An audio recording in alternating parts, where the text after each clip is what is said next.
Welcome to Justice 2.0 and welcome to our live event. I am so excited to be here, and we've got a really exciting session ahead of us over the next hour where we're going to be talking about collaboration. So I have got a host of wonderful humans with me to really thrash out this really important topic, I guess, within criminal justice, particularly at this moment in time when we are really pushing the reform agenda. So I'm going to do a quick introduction, and then we're going to look at what does collaboration kind of mean to us. What are the kind of key challenges that we kind of face as collaborators, and how can we practically kind of overcome those? Why is it important? So why do we want to do it? What are the benefits that we've experienced or that we've seen in others?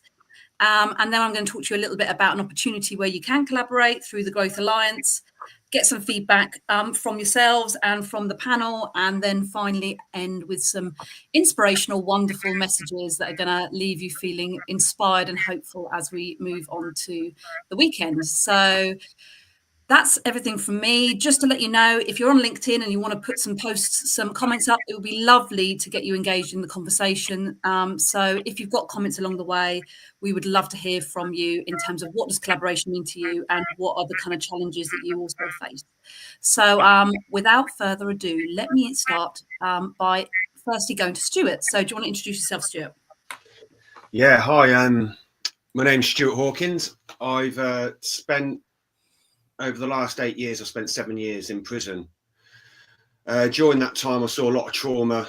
I saw a lot of systems which were faulty, really, and a lot of the trauma was caused by those systems. Since being released 6 months ago, I've sort of thrown myself into trying to bring awareness to the state of the prison estate.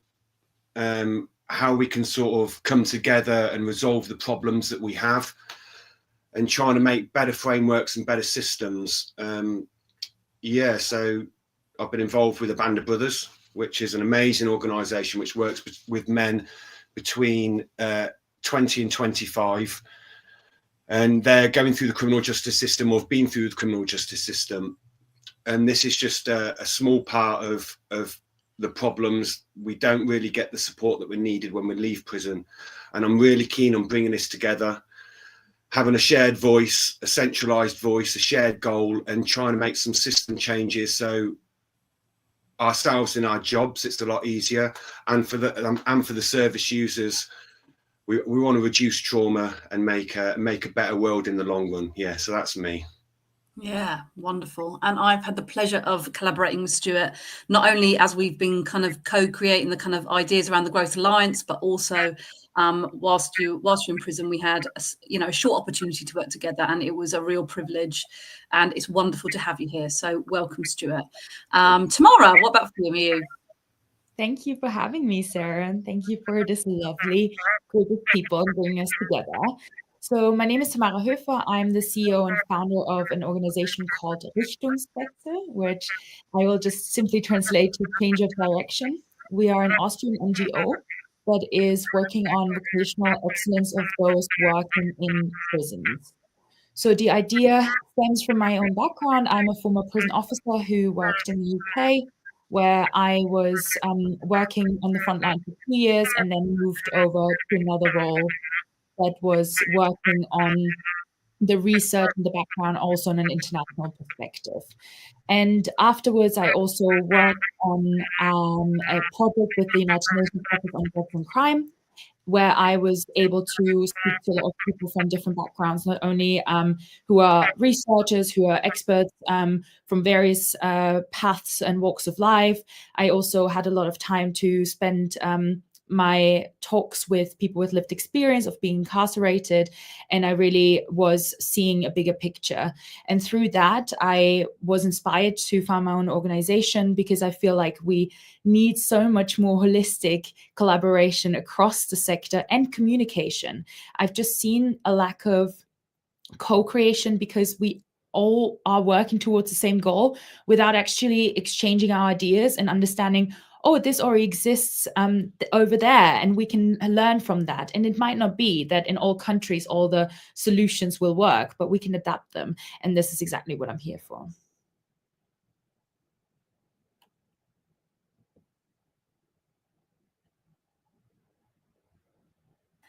We were trying to address some background noise, folks, and I got asked everyone to mute, including myself. So apologies for that. I'm now going to hand over to Kerry for your introduction, and then I'm going to mute myself. Okay. Really lovely to be here again with a great group of people. So I'm Kerry Ellis-Devitt and I'm the Head of Research at Interventions Alliance. Our organisation does a lot in terms of helping people who are justice involved people to go on to build better, happier, more positive lives for themselves. And the organisation delivers interventions in terms of looking at ways to kind of move on positively with behavioural change. We also see women in approved premises. So that's that side of things. From a personal point of view, I've been a social researcher for 25 years now. And I specialised in criminal justice in 2007-8 kind of time.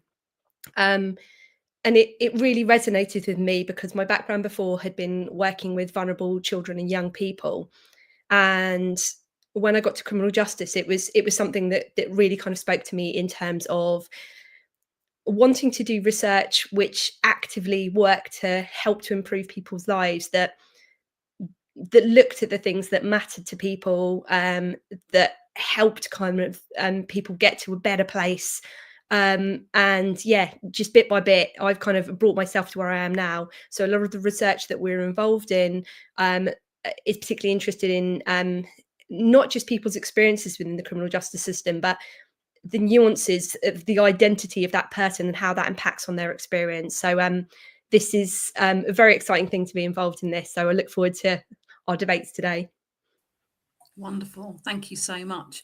And very briefly myself, I think most of you kind of know me by now, but yes, I am Sarah Lewis. I'm the Director of Grow, Transform, Belong and Penal Reform Solutions. And in both capacities, feel really passionate about the work that we do around social justice, really believe in collaboration, really believe in being inclusive and gathering new knowledge in order to really kind of grow as not only as organisations, but also together and also as systems. So in terms of justice system, really believe in changing that for the better and enabling it, I guess, to flourish in much more positive ways, so that we can serve people effectively. So that's me.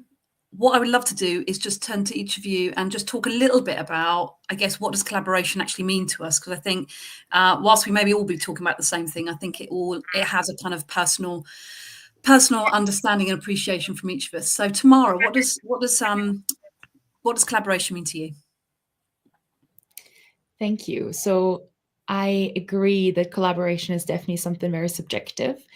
And to me, collaboration means to actively listen and talk with each other in depth to define a problem that you're trying to solve. Because what I've seen a lot of times when it comes to collaboration is that people have solutions for things they don't know so much about. And it's a real big problem that they are then so focused on their solution that they are making adaptations perhaps and are trying to collaborate in ways of adapting their solution to others and combining solutions. But in reality, it's about really defining the problem in depth in the first place. And that really, really could create co-creation. And so I think for me, that jump from collaborating, from working together, listening to each other, etc., can then has that really smooth opportunity to move into co-creation, where we can truly understand and listen to each other. We've already done that and established what the problem is. And then we go, okay, so how do we want to solve that? And how do we define that solution together? And it is on a deeper level, something that I really care about, and that with a couple of sort of engagements with Ashoka on social entrepreneurship, I've had the opportunity to learn more about co-creation and also about stakeholder management and how you can really think about who are the people that must be at the table right now for the co-creation solution, and who are the people that need to be consulted in various areas to really make sure that we're trying to be holistic. Because at the end of the day, I've seen a lot of impact that is not taking place because of the lack of working together and wanting to listen to each other. So that is my importance about collaboration. Wonderful, wonderful. What about you, Stuart? What's your thoughts? Collaboration for me is all about trust. I don't think you can collaborate if you don't trust somebody. And when you trust somebody, you're empowering them to make those decisions and to work with you a lot more efficiently and productively.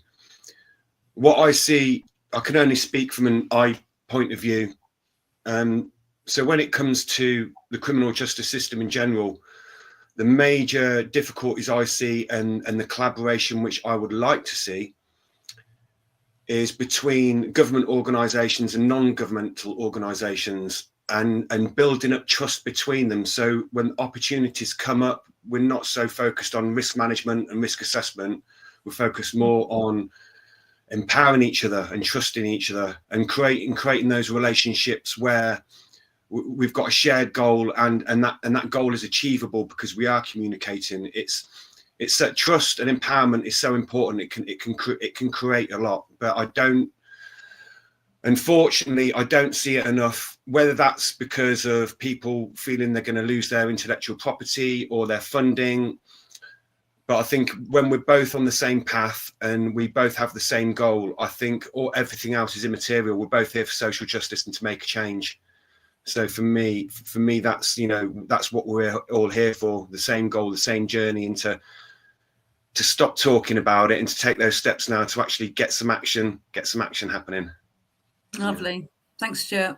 What about for you, Kerry? I see you nodding. Yes, I mean, both what Stu and Tamara were saying resonated with me. Like I was nodding vociferously at yours, Stu, because trust was my number one. When I started to write words when I was thinking about this, and I was looking like a slightly odd mission statement as I was throwing all of these things about, but trust came out really hugely in me. And it kind of links to other things in our willingness to relinquish control, which kind of feeds into what you were saying, Tamara. So we need to have that trust in each other. But within that, it's the idea that we trust that each person's contribution has equal value. And even if somebody knows more, even if somebody's kind of been involved in a sector or an idea or a project or whatever it might be, an organization for longer, what each person brings to it should have equal weight and equal value. And that to me is such a fundamentally important part of how not only we should collaborate, but how people will want to, because this kind of feeds into my second point is like collaboration is about equal and respectful and power balanced relationships as well. And when I was thinking about kind of collaborations I've been involved in, any measure of success that I've ever attributed to that has always respected those principles. So trust, equality, respect, and power balance. And I think it's part of that, of not one person or one organization or one kind of controlling body deciding, let's get everyone involved, but ultimately this is what we're going to do, because therein kind of is the enemy to collaboration, because who wants to be involved in something where that basic foundation isn't met? I love that. And I think, like you say, that kind of equitable share, I think, is recognizing the value and really listening to that, like you said, Tamara, but also kind of trusting the process, isn't it? There's something quite vulnerable about collaboration, isn't there? About, I'm bringing myself to the party, but also there's other people that may know more than me or maybe more experienced than me. And I think there's something for me about creating psychological safety within collaboration to say, do you know what? You bring you, and we accept your authentic self. We accept who you are. But it's also about us having that shared vision and having that direction, which Stu talks about. And, I've obviously just stolen all of the lovely things that you all said to determine my definition of collaboration. But I think there's something about, when you were talking, Stu, about, I honestly feel that collaboration is a mechanism of change. I think when two people get together, me and Tamara had just an ad hoc chat the other week, and I came away and something magic and something made greater sense than it did before that half an hour. And I think there's something that when people come together, when like-minded people come together, is a mechanism of change. And that's what I would see as partly as bringing your authentic self to collaboration and having deep collaboration. I also think there's something about the magic in terms of, what emerges, the sum of our parts. We can all bring A, B, C, and D, but there's something that when you put us all together, we're going to create something that is magic. We're going to create something that is bigger than the sum of our parts. Yeah. And me and Stu have been talking a lot about that in terms of emergence and how do we measure that and how do we capture that? Because I think we all hold something really special, and the more diverse we are, the more robust those solutions are going to be. So I think, in some senses, why not collaborate? What would be the reasons to kind of err on the side of caution? But I also kind of think, it's socially acceptable to collaborate, right? Like if you said, do you not like collaborating? Yeah, I hate it. Like I'm not a collaborator. I like working on my own and taking all the glory. We don't say that for numerous reasons, but I think. So it is socially acceptable to collaborate, isn't it? But I guess what we're going to go on to is very much look at, what are the challenges around that sometimes it can't be, service serving, it can be self-serving, or sometimes we can say collaboration and basically want to kind of take all the credit. And that's where that trust wobbles, I guess, from what you were saying, Stu. So just want to involve our lovely audience at this stage, because we've got some great comments. Caroline, lovely to see you here. So good collaboration, in my view, is all about clear communication and shared goals. So very similar to what Stuart was saying there. When people actively listen and stay informed with each other, it helps avoid repeat work or misunderstandings. Yeah, so we're more efficient, we're more effective, isn't it? If we can be critical friends to each other, if we can be honest. Thank you so much. Doreen, related to trust is the need to respect all stakeholder groups and appreciate their expertise, whether gained through personal experience or engagement with impacted communities. Great point. And lovely Nina, lovely to see you here from Justice Futures, a wonderful group that are all up at collaboration. So lovely to have you here as well. And the lovely Jamie Rogers, who is part of our family and is always passionate about collaboration.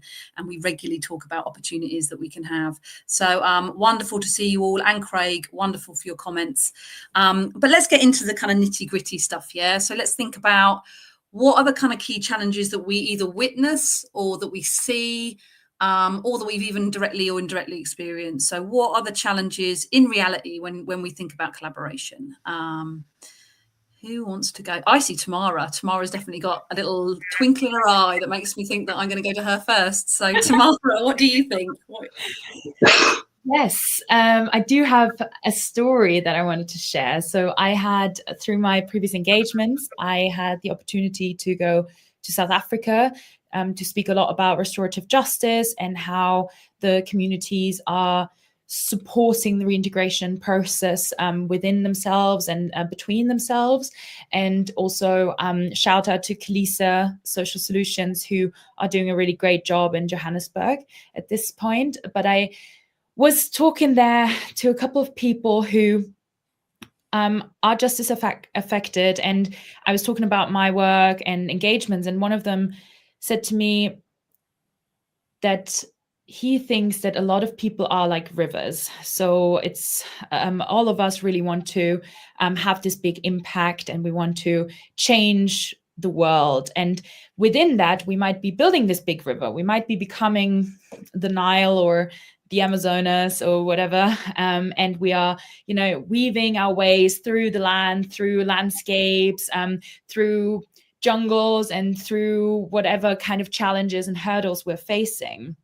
And then we come to face the sea. And suddenly it's kind of that moment where we're like, well, actually, I want to be continuing to be this big, exciting river by myself because it's really cool. And I'm this big person and this name of a river. But actually, if we then dare to jump into the sea and become part of the sea, we reach so much further. And also, we actually also come from the sea. So it's something to really think about. And it made me think a lot when it comes to challenges with regards to collaboration, that, yeah, there are so many that come to a table and they do really want to change something. They do really want to have an impact, and they really, really do care. But quite often they're scared of becoming a drop rather than the big river they were at the very beginning.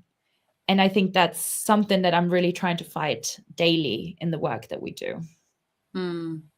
It's really, it just kind of screams a bit of vulnerability, doesn't it? In some senses, or exposure, or I think I do a lot of stuff around de-radicalisation or disengagement from violence, and they talk a lot about it around this search for significance. You get to a certain age, age 17, 18, and you search for significance. And people talk about, how people move towards a kind of more radicalized ideologies. But I think there's something there for all of us, isn't there, that we all want to have some form of significance and we want to be seen. But like you say, that idea of just going into the ocean, that sound, it's quite terrifying, isn't it? That kind of idea that you suddenly it becomes suddenly quite vast. So I think it's a really good, and it's a really good way of thinking about it. Stuart, what about for you? What challenges do you see? For me, it always comes back to the same problem. And I think it's those that have the structures and the frameworks in place. They're quite rigid, quite solid. And it's very hard to maneuver when you're outside of those structures and frameworks. So when it comes to collaboration, I think that those in power that have the structures and frameworks and have built those, there needs to be some sort of movement into being able to trust others outside of those to be able to come and deliver a service. There's a lot of rigidity when it comes to government agencies, and I'd really like to see more trust and less risk assessment and risk management. The only way that I can actually see that happening, though, the only leverage we've got, because it's leverage, we need to make changes and we need to put a little bit of weight behind it, and that comes down to when we're all together, when we've got a single voice and we're all putting that weight down on that bar to move things. But yeah, for me, there's obviously ego and trust and fear, and there's a lot of emotions that come in that stop us moving towards being more aware about what our joint goals are and how to achieve them. But I'm just thinking structural change is the biggest hurdle for me at the moment, and it's the bringing awareness through things like the Growth Alliance, which maybe in the long run will change those structures. Yeah, I hear you. And there's something about size there in terms of a very large organisation, maybe working with a very small organisation. I think there's something, when you're talking there's something quite challenging about that sometimes, isn't there, in terms of dominance of voice, or the loudest voice kind of gets their way. And that kind of links into what you were maybe saying, Kerry, in terms of that kind of distribution of power, or those power dynamics that are taking place. I've recently been doing some stuff with women in leadership within the kind of prison estate. And I said, what message would you give men, like in terms of, as you've progressed through the service and you've lived that journey, what would you want to say? And one lady said, we're not a threat, we're not the enemy, like if we collaborate together, we're going to create a true partnership, and it's going to work really well, but we're not here to threaten you. And I think that really resonates with me in terms of what you were saying, Stuart, in terms of, like, I don't know, that real threat that someone's going to take something and someone's going to abuse something. Yeah. And we're in a culture, the bigger culture within the system is very about protecting. It's very about survival. It's, we can get engulfed by that if we don't stand strong. And I think the only way we can stand strong is by standing together, because that makes, that protects us, doesn't it, in some kind of way. So, and modelling it. I think we said that yesterday when we were prepping the session. We talked about modelling good collaboration. What about for you, Kerry?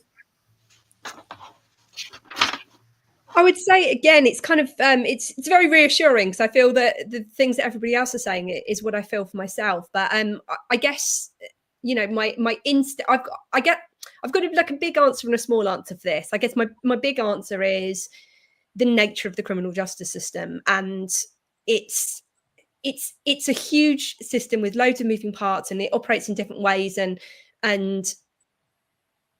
there is a tendency and also a kind of an essentialness in some ways for people to work in certain ways, but it leads to working quite often in silos. And as I kind of said before, like, the first time I think I was at a criminal justice event, I heard that phrase. And I always write stuff down when I'm not familiar with them, because I didn't know what a silo was. And I ended up kind of finding some strange explanation about like how they organize pigs in farms. And I was like very confused at that point. But when I was coming back at this, I started to kind of really understand this, not as a concept, but as a way of working. And the more I started to work with criminal justice professionals, the more, I'm quite an idealistic person. I'm like, why don't we do this? And, and let's just go this way and let's not see barriers. And it was quite interesting when I first came to probation, because my first boss there kind of told me, like, Kerry, you're just gonna have to calm it down a little bit. Like, it just can't be done like that. We've got rules, we've got procedures, we've got ways that we do things here. And I was in my head, cool, we'll just do it anyway, surely.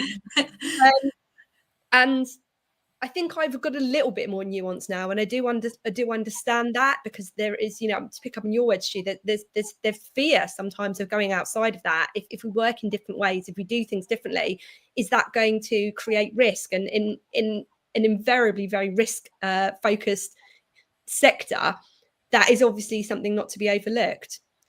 That said, and I think this leads me on to my second point, the challenges of collaboration, I think, for me, have sometimes been trying to make it really massive. How can I make huge kind of great collaborative changes? How can I do something super, super significant? Well, it doesn't always have to be that way. Collaboration can be something like this. It can be, you were saying before, Sarah, having a conversation with a friend and being on like pew, pew, pew, and getting really like excited with each other about that. I had something just recently. I was at a probation conference up in Sheffield Hallam. And I bumped into loads of colleagues that I've kind of been talking to in the email in various ways. And we just kind of met each other, and we were like, this is really exciting, to see each other in person, especially, in Evolution, when we don't do a lot of face-to-face work anymore. Let's have a meeting. We talked about doing a conference, because we're all in the emotional labour women working with women area.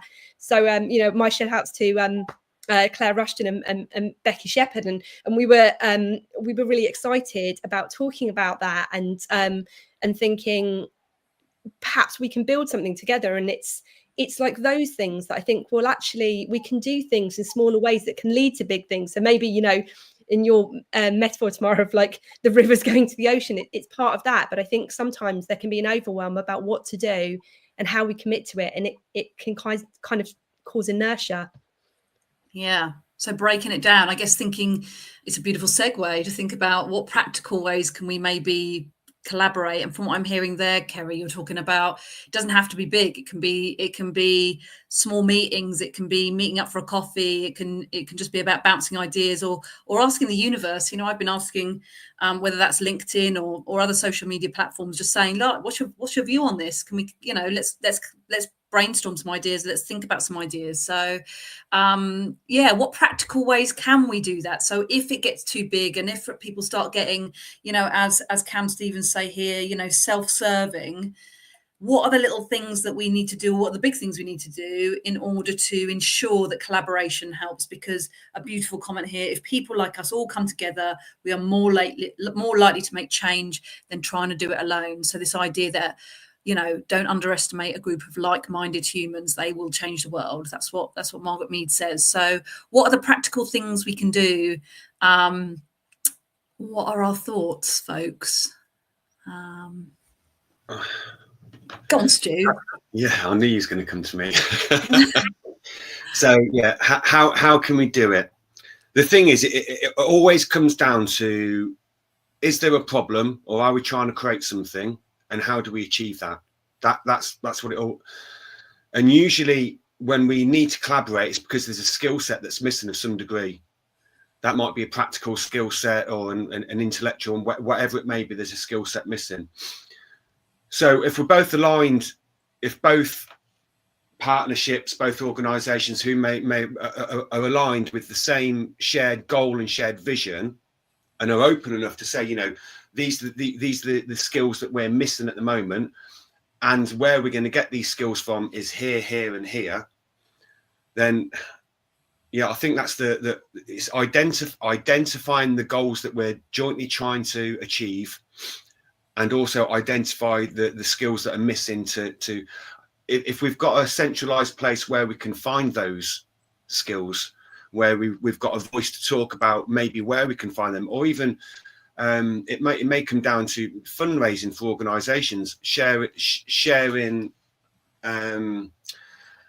funder information to help us achieve our shared goal, rather than keeping it all to ourselves. There's so much that can be done. It's just like we said at the beginning, a lot of time it comes down to trust.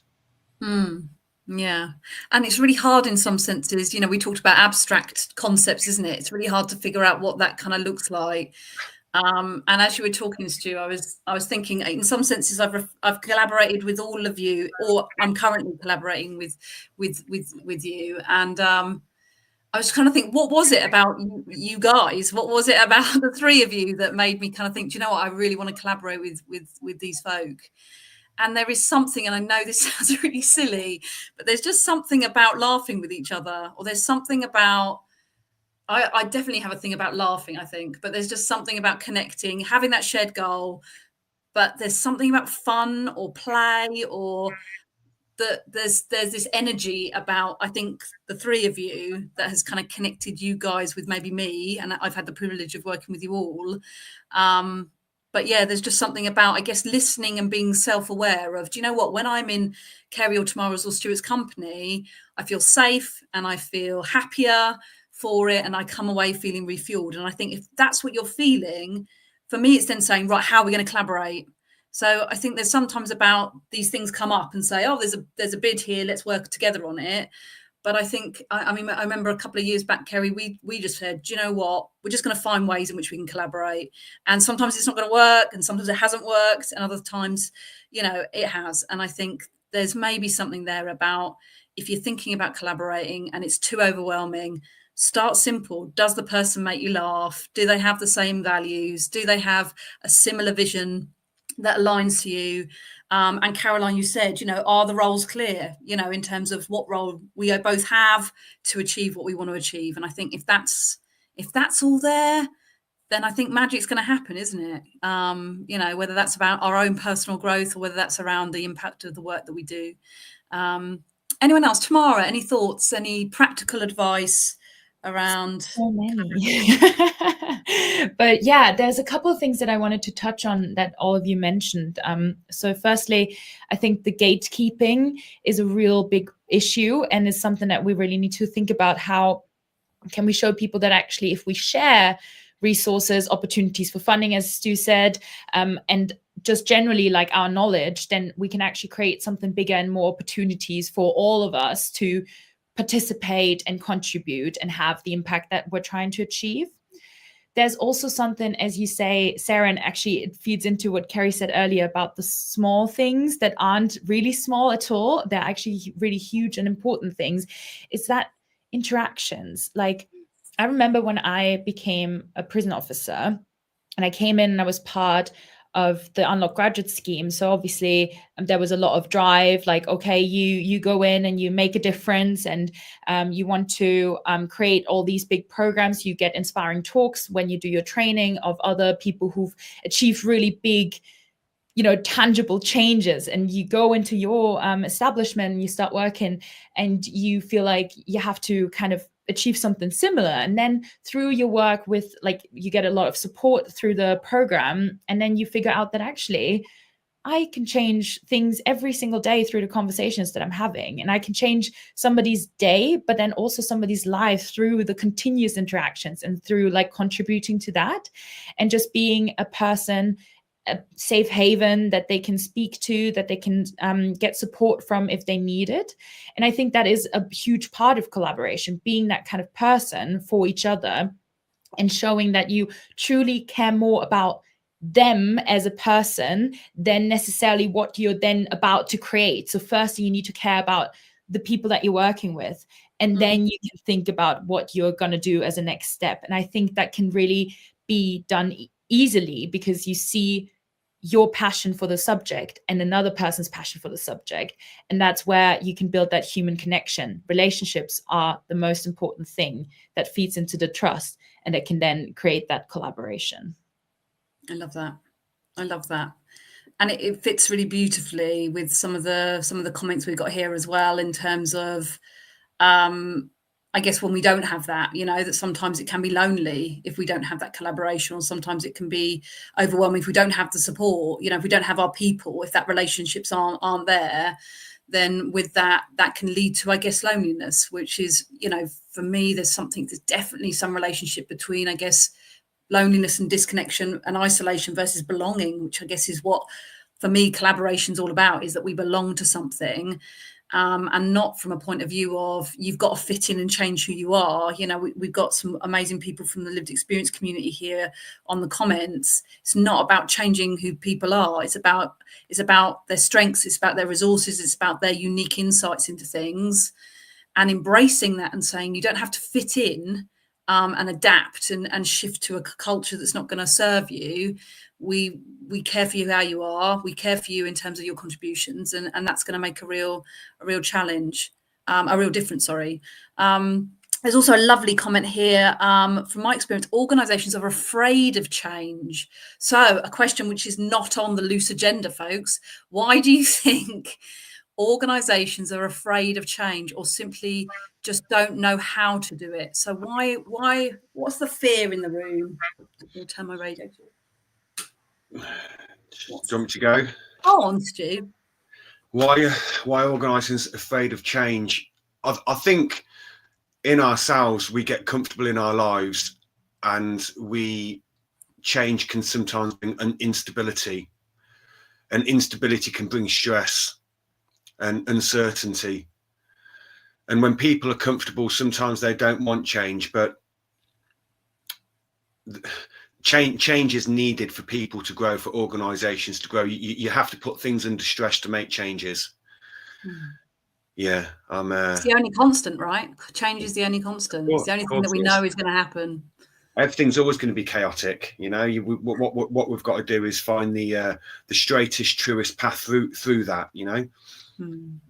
I think there is something there, though, about change fatigue. I think people are tired. People are tired of, I think, particularly within our work in prisons, we kind of go in there and talk about changing the culture or growing the culture.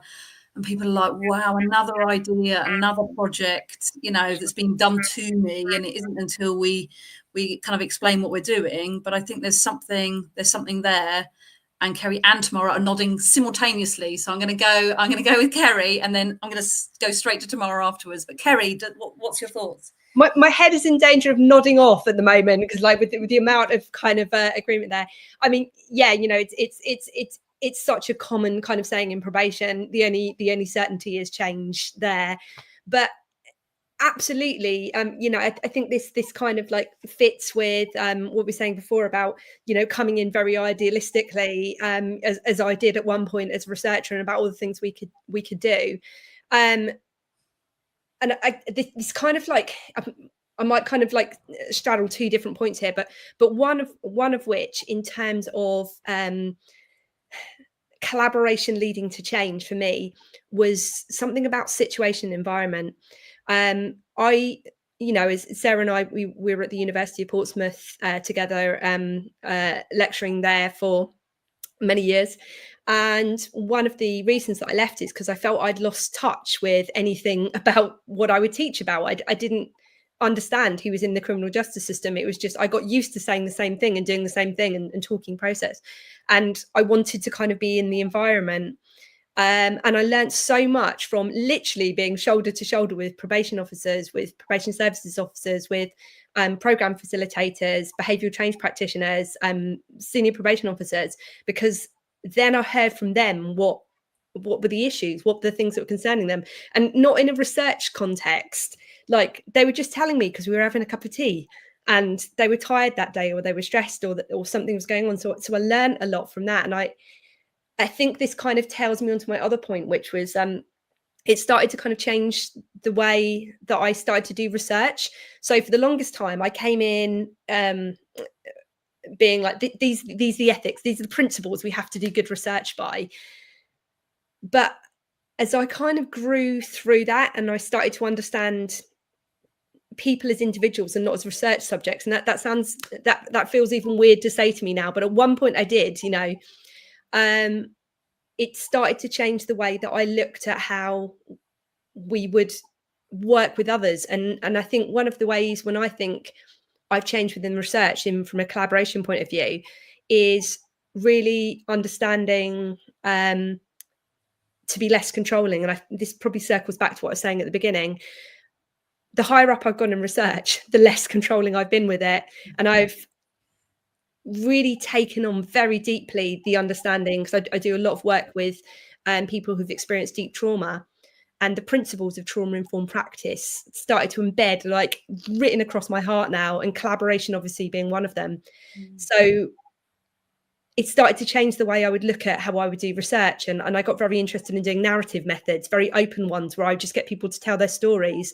And then that led me to think, well, actually, you know, instead of it being a theoretical concept of co-created product, I was like, what does that mean to me? And it means that me and that person, I'm sitting in that room, that I'm holding their precious stories, and I want to respect and protect those stories. And how can we get that message out, the things that they're telling me, because the reason that they are perhaps telling me those stories is because they want to see changes in the system as well. So how can we work together to do this? And I think that has been the biggest shift for me. So going, you know, from my own challenge of being, this is the way that research should be done, and we should do semi-structured interviews, and we should have ethical process, and we should be rigorous in our approaches.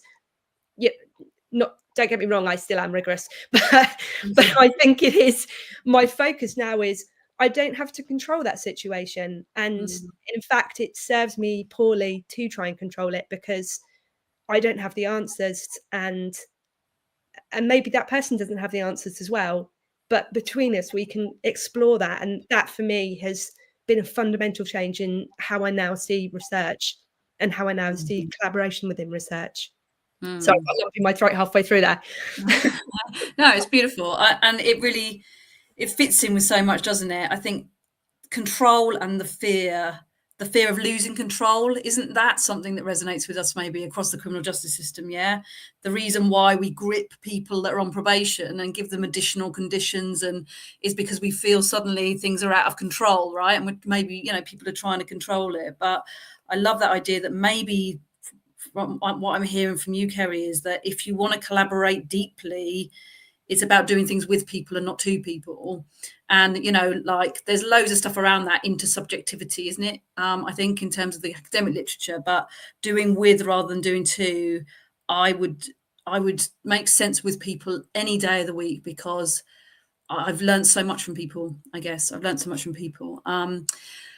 Tamara, did you have anything else to add just before I go on to the Growth Alliance? Is there anything else did you have? There is something that I obviously had to add to all these points, because I think they're crucial. So thank you all for making them. But I also wanted to just highlight one sentence that you had said earlier, Sarah, which is, people don't like it when something is done to them. And that doesn't matter where in an organization, it doesn't matter whether we're talking about people with lived experience, it doesn't matter where we're speaking about some of the staff working in the prisons or on probation, etc. Like there are systems, etc. And quite often then people are not considered who are the most affected by the policies or rules of the system that we're implementing. And I just simply don't understand why we are not trying to get the solution from people who are the most affected by both the problem and the solution in the first place. So that's one crucial point that I think we should just like highlight. And then another thing in terms of collaboration, just very quickly, is I think because of the human nature of fear of the unknown, we are missing opportunities to go outside of our justice bubble so much. We love to talk and I love this, like I love these circles. I love to speak to people who are like-minded, who understand the justice systems, who are coming from different paths within that system. But quite often I've seen that I then go into public discourse with people who have never, ever encountered anybody who works in prison, who's been affected by the criminal justice system. And they don't know what we're talking about. They've never even considered it. They don't care, frankly. But then actually, once you explain to them, just in short sentences, what you're about, they are suddenly becoming your unexpected allies. and they will carry what you are carrying, but in their sectors, in the arts sector, in research and social sciences, or beyond. They take it to consulting firms, which at the start you might think, oh God, we are never working with consulting firms. But then actually they're making a real big difference because of that inspiration and because of that one small step you took out of your bubble. And I think that's something we could all start doing more. I love it. And it works really beautifully with, I guess, my presentation. So our lovely Justine, who's organising our slides, I am just about to present, hopefully, everyone. Let's see if this works. Try not to mess it up. Okay. Can everyone see that? Anyone? Talk to me. Yeah, it's working. Yeah, brilliant. Yeah. Thank you, folks. I can't see you now. Sorry, you're probably nodding vigorously there. Okay, so this is our strategy. It's on our website if people want to have a look at it. And I'm just going to spend the last few minutes just talking it through and focusing on the Growth Alliance. Yeah. So we've got 4 parts to our strategy. We have the kind of collective campaign. So this idea that we co-define, we co-create, and we co-own this campaign, that it's something that we can share as a collective as we're talking about conversations around punishment and how we might want to make them more compassionate, more trusting, focusing on the lived experience, the knowledge from lived experience folk, as well as other people who are unheard. Yeah. So how we can really bring about Justice 2.0 to achieve that. We're in the culture game, so ultimately our core work is culture change in really challenging places. So how we can upgrade our justice system and upgrade our culture and let go of some of the stuff that doesn't serve us any longer. The Growth Academy is a way in which we can increase, I guess, the resources and the capabilities of people that work within the criminal justice system to become change agents and to become confident and to become, mentally well, to address their trauma, to gather support. But ultimately, all of these people, hopefully, whether that's our growth champions, whether it's our community champions that we're doing with RW and Tamara, whether it is anyone who kind of wants to drive change in the justice system, the Growth Alliance is going to be the hub where that takes place. And it's still not finished because we haven't quite figured out how we might do it. But this is just some of the stuff that we kind of got on the got for discussions. And any comments from the LinkedIn crowd would be great as well, and others that are listening to this in the comments section. So the Growth Alliance is basically a dynamic community that is united to drive transformation in justice. So we are championing resilience, inclusion, and meaningful change, and having a collective vision to be more compassionate and trusting and knowledgeable, and to see growth and to celebrate good. And we kind of talked about maybe people having different roles. So we've got people that are just supporters that see maybe things, having conversations, everyday conversations, and saying, do you know what, this is very Justice 2.0, or calling out poor behaviour and saying this is what we want to let go of in our justice system. So having those supporters, whether that's around engagement, whether that's around attending events like this, whether that's around donations, but basically people who are just like, yes, we support this kind of mission. We've then got our champions, which I kind of see as our kind of activists, our early adopters. So people who actively want to do something. So they may have a specialist knowledge around something linked to justice, for example, and they want to go into the community and they want to talk to the public, and they need some resources or toolkits or training to support them, or just a conversation to help them support them in achieving what they want to achieve. So the kind of ambassadors of Justice 2.0 and the people that want to kind of make a bit more noise, we want to provide opportunities where we can grow them and focus on them, sharing their stories, celebrating success, whether that's around research with Kerry, whether that's around lived experience with Stu, whether that's around RW. It's about how do we celebrate the success of others and really try and drive out that kind of feeling of contending with one another.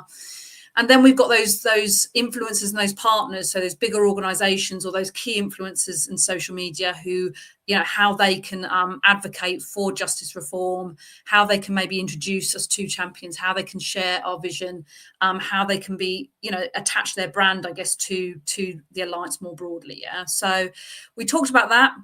And then I saw this picture and thought, oh, that's all of us.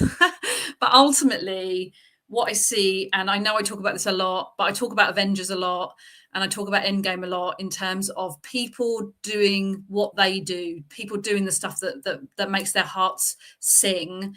So everyone wearing a different kind of uniform, yeah, and having, you know, maybe similar missions, but ultimately us connecting in terms of coming together and working to create meaningful change as a collective. And I'm really interested in how we might measure that and how we might leverage that and how we may connect that. And that's what I'm kind of knee deep in at the minute. But there's definitely something about people coming as they are, coming as their authentic self, and us embracing that, but also saying you belong here as part of the Growth Alliance. You're absolutely welcome, and anyone can come. Yeah. So me and Stu have been working some of this stuff out, and what we've looked at is through, I guess our hackathons, or through some of the challenges we face, we co-defined, things are co-defined. So we define problems that are happening, we convene groups, we create conversations, and very similar to this, we think about how we might move forward, and then we collectively own the outcomes of that. Yeah.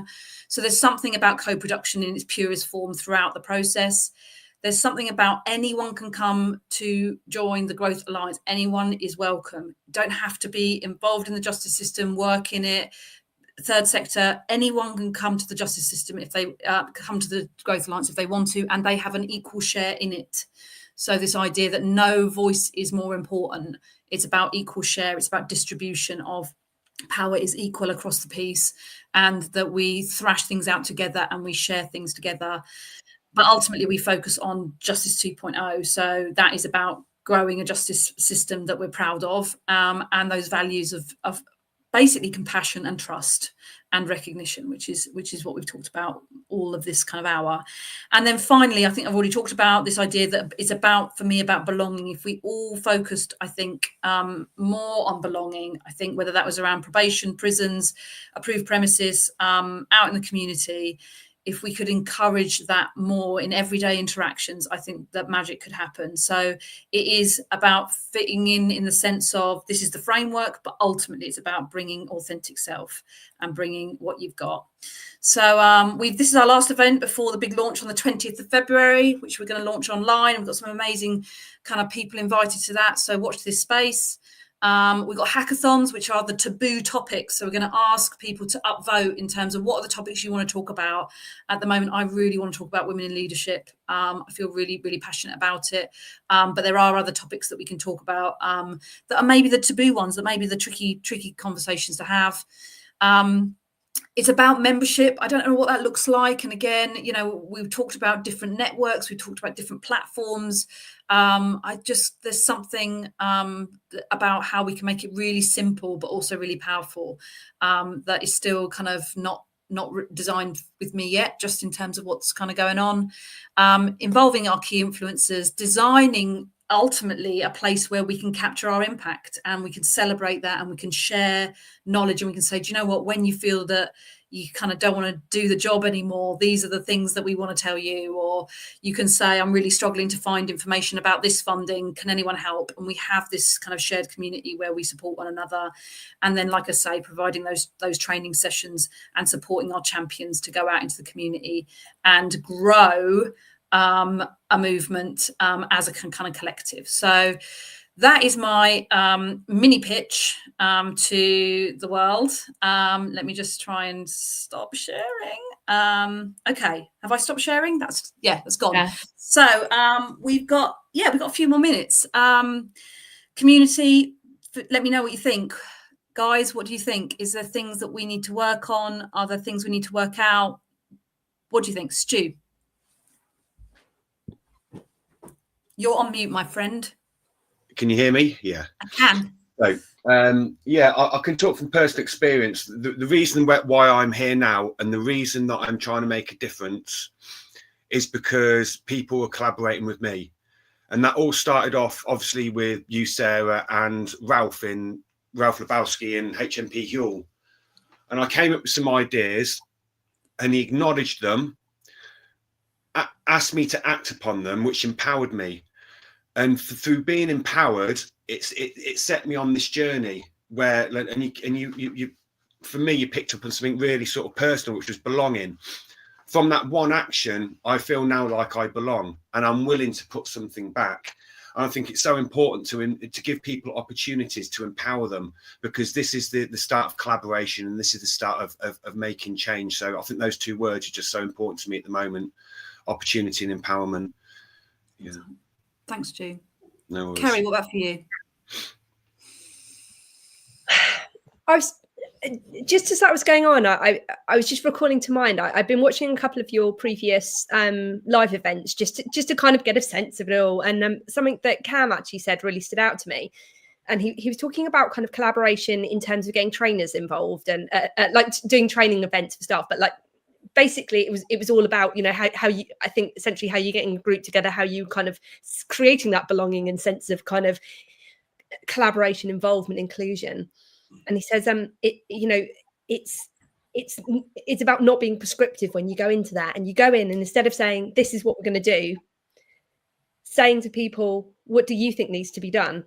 And that really sat for me as just the ultimate thing of like, that's what it is. That's how I've personally felt included. Because I'm not just talking about when I, you know, the research that I do externally with trying to get people to kind of engage with me. It's like how I feel engaged as well. And every time that's happened to me, I've had that. I know, because I'm quite a feel person, and I've left something. And I think you were alluding to it before, Sarah. When you leave a meeting, you feel really like, I feel really good about myself, or something's like lifted my spirits there.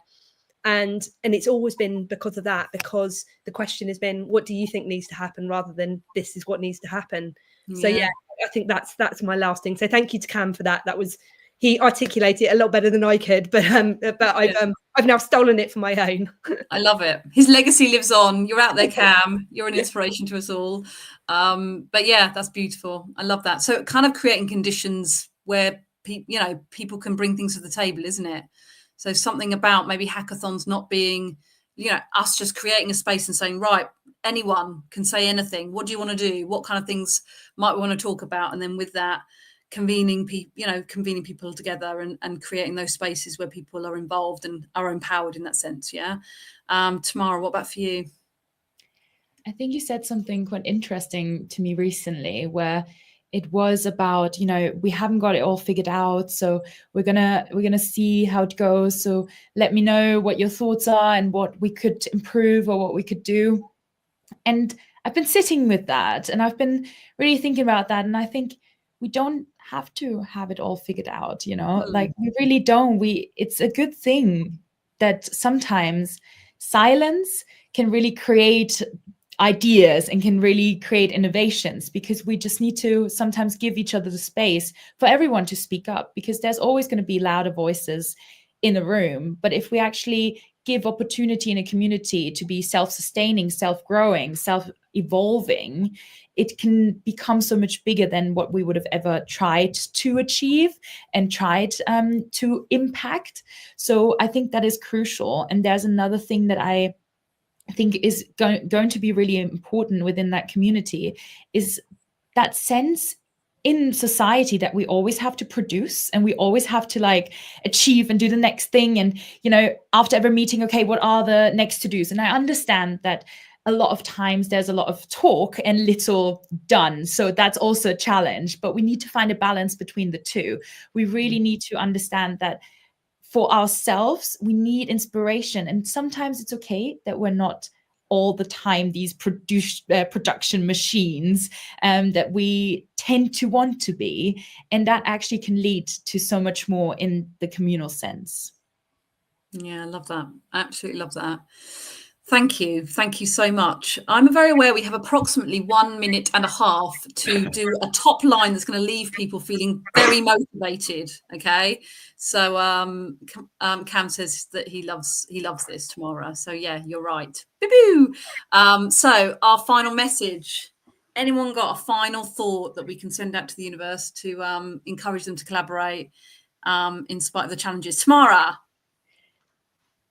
Try your best not to be scared of the unknown and embrace the unknown. Yeah, I love that. Lean into the fear. Stu, quick.